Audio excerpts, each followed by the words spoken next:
अस्सलाम वालेकुम dear students, उम्मीद है कि आप खैरियत से होंगे। अच्छा, नेक्स्ट हमारे पास सवाल है कौमी आमदनी का तवाज़ुन।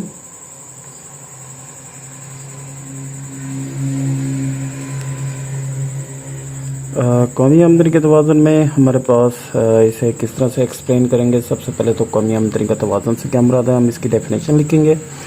तो डेफिनेशन के हवाले से हम ये लिखेंगे कि जी कौमी आमदनी में तवाज़ुन से मुराद कि कौमी आमदनी में कोई भी उतार चढ़ाव पैदा ना हो, कमी पेशी ना हो, और इसमें कोई भी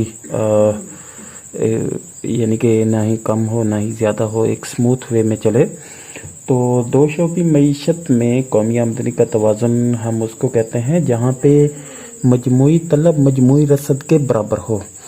तो अगर हम इसकी वजाहत करना चाहें तो हम कहते हैं कि सबसे पहले हम इसकी दो इक्वेशन बना लेते हैं। पहले नंबर पे हम कहते हैं y is equal to C plus I, जिसे हम नाम देते हैं आमदनी बराबर है सरफे खर्च जमा सरमायाकारी। ठीक है। और दूसरे नंबर पे हम दूसरी इक्वेशन बनाते हैं, उसमें y is equal to C plus S लिखते हैं। ठीक है। तो दूसरी इक्वेशन में हम y को वही आमदनी से डोनेट कर देते हैं। ठीक है। सी कंजप्शन सरफे खर्च को डोनेट कर देते हैं, और एस ये हमारे पास सेविंग यानी कि बचत को डोनेट कर देते हैं।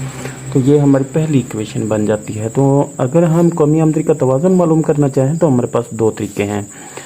या तो पहले नंबर पे हम ये साबित करें कि बचत बराबर है सरमायाकारी के। ठीक है।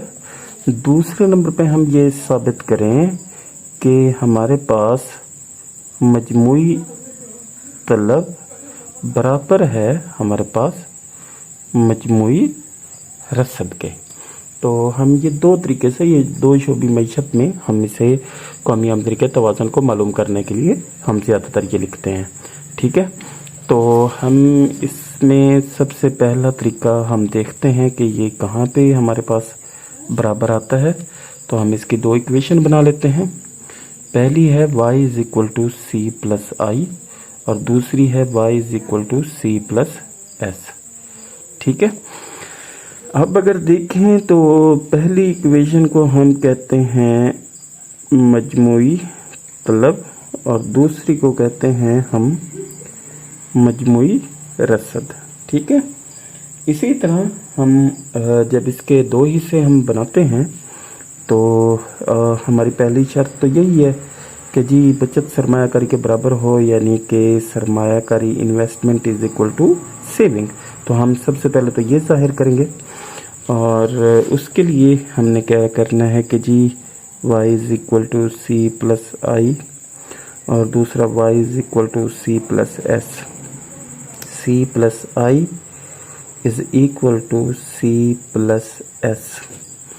और इसी को हम एक्सप्लेन करने के लिए हम ये करेंगे कि जी रकमें चेंज कर देंगे। c minus C is equal to S minus I है। ठीक है। तो ये इससे क्रॉस हो गया जी। ये हमारे पास 0 is equal to S minus I आ गया। ठीक है। अब ये रकम माइनस की है तो हम इस साइड पे ले जाएंगे, तो हमारे पास investment is equal to saving बन जाएगा। ठीक है। और अगर आसान अल्फाज में कहें तो हम कहते हैं कि जी बचत बराबर है सरमायाकारी। ठीक है जी। तो ये हमारे पास एक पहले नंबर पे हो गया कि इसकी वजाहत हम किस तरह से कर सकते हैं। तो सबसे पहले तो हम इसकी तारीफ़ लिखेंगे। ठीक है। उसके बाद इसकी वजाहत करेंगे कि हमने किस तरह से उसकी दो इक्वेशन के ज़रिए से, ये दो इक्वेशन है जिनकी मदद से हम कौमी आमदनी का तवाज़ुन मालूम कर सकते हैं। ये दो शर्तें हैं जिनका मुकम्मल होना ज़रूरी है, और ये कंप्लीट करेंगे। ठीक है जी। उसके बाद हम इसे ज़ाहिर करेंगे कि किस तरह से हम इसे आसान तरीके से टेबल और डायग्राम को समझा सकते हैं। तो सबसे पहले मैं चाहूँगा कि टेबल बना लूँ। तो टेबल एक आसान तरीक़ाकार दे रहा हूँ। तो गोशवारा सबसे पहले हम देख लेते हैं कि जी ये जी गोशवारा है हमारे पास। ये आसान तरीके से आपको समझा रहा हूँ, ठीक है। गोशवारा में सबसे पहले है हमारे पास कौमी आमदनी, ठीक है। तो ये हमारे पास पहला हो गया, ठीक है। दूसरे नंबर पे है हमारे पास सर्फ खर्च, ठीक है। तीसरे नंबर पे है हमारे पास बचत, ठीक है जी। फिर हमारे पास है सरमायाकारी, ठीक है। तो हमने ये भी, इसे भी हमने टेबल बना दिया। तो हम ना कोशिश करें कि यहाँ पे थोड़ा अंग्रेज़ी के वर्ड भी शामिल करें। ये वाई है, सर्फ को कंजप्शन सी से डोनेट करते हैं, बचत को एस से डोनेट करते हैं, सरमायाकारी को आई से डोनेट करते हैं, ठीक है। नेक्स्ट आगे दो बनने वाले हैं, लेकिन हम सबसे पहले इन्हीं की वजाहत कर लेते हैं। तो ये गोशवारे के लिए हमने एक आसान सा टेबल बना लिया, ठीक है। तो सबसे पहले हम शुरू करते हैं जी ज़ीरो से, कि हमारे पास कौमी आमदनी सिफर है, कोई इसमें इजाफ़ा नहीं हुआ। तो हमने पहला इजाफ़ा सिफर बना दिया, ठीक है। दूसरे नंबर पे हमारे पास 25 है, फिर हमारे पास 50 है, 25 के फ़र्क से इजाफ़ा करते जाएं। फिर 75 है, फिर हमारे पास 100 है, फिर 125 है, फिर 150 है। 25 के इजाफे के साथ हमारी आमदनी बनती जाएगी जी, ठीक है। दूसरे नंबर पे हम देखेंगे कि हम इसका सर्फ खर्च किस तरह से बनाते हैं, ठीक है। तो उसके लिए हम देखते हैं कि हमारे अखराजात में कितना इजाफा हुआ, कितना कमी आई, ठीक है जी। तो ये सारा कुछ, चलें मैं अभी कोई पैमाना तो नहीं यूज़ कर रहा, लेकिन चलें आपको समझाने के लिए, ताकि वक्त ज़ाया ना हो, ठीक है। फिर हम सर्फ खर्च देखते हैं, बचत देखते हैं। अब थोड़ा सा ये देखिएगा कि बचत है हमारे पास या सर्फ खर्च है, हम इसे किस तरह से कर सकते हैं। तो देखते हैं हम कि मैं चाहूँगा कि सर्फ खर्च को सबसे पहले शुरू कर देते हैं जी, ये 10 से, ठीक है। 20 के इजाफे से तो ये 30 हो गया, ये हमारे पास 50 हो गया, ये हमारे पास 70 हो गया, 90 हो गया, ठीक है। और ये 110 हो गया, और ये 130 हो गया, ठीक है। इसी तरह ये 20 के इजाफे से आ गया। अब हम बचत देखते हैं। अब याद रखिएगा कि हमारे पास आमदनी तो कुछ नहीं है, बचत हमने खर्च कर दिया है 10, इसका मतलब है हमने कहाँ से उठाया, बचत से उठाया, ठीक है। आमदनी हमारी 25 है, खर्च हमने कितना कर लिया, 30 कर दिया, इसका मतलब कि हमने कहाँ से 5 उठाए, बचत से उठाए, ठीक है। जितनी आमदनी है उतने अखराजात कर दिए, इसका मतलब बचत हमारे पास 0 है, 5 बच गए, ठीक है, 10 बच गए, और फिर हमारे पास 15 बच गए, फिर हमारे पास 20 बच गए, ठीक है। सरमायाकारी को हम तब्दील नहीं करेंगे, वही रहेगी 10, ये भी 10 रहेगी, ये भी 10 रहेगी, क्योंकि उसने दिखाया है कि जी हमारे पास ये कोई भी तब्दीली नहीं आ रही सरमायाकारी में, तो हमने भी उसे कोई तब्दीली में नहीं लाई, ठीक है।